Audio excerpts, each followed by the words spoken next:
My name is Mathias Kammergaard and I'm a partner in Adapa. At Adapa we focus on the idea of integrated design.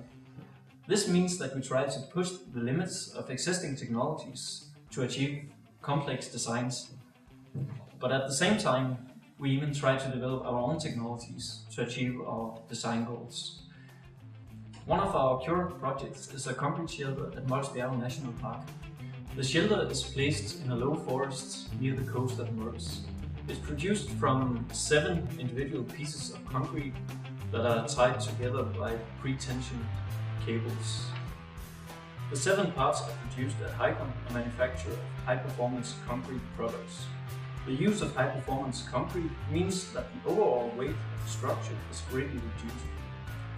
Each of the elements are cast in a 2-piece milled foam mold. Foam is used as it's cheap and lightweight material that's also fast to mill. The foam is coated with gypsum and wax to make the demolding easier and to create an organic surface texture. We wanted to demonstrate a reconsidered use of a well-known material through this project.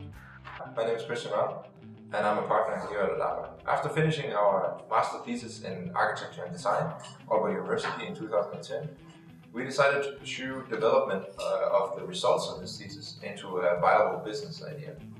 Our main focus has been on developing methods for producing double-curved facades. One of these developments has been a flexible mold, which we have named the kinetic mold. The kinetic mold is basically a surface that is capable of imitating a double-curved digital surface fast and accurately. To enable architects to integrate the technology into a design process and to ease production, we have developed complementary software. The software evaluates each panel prior to production and communicates directly with the mold. The technology can be used to create panels in a variety of materials, both internal and external use.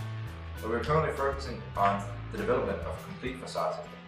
This system will allow architects to design unique freeform facades in a standardized, rational process.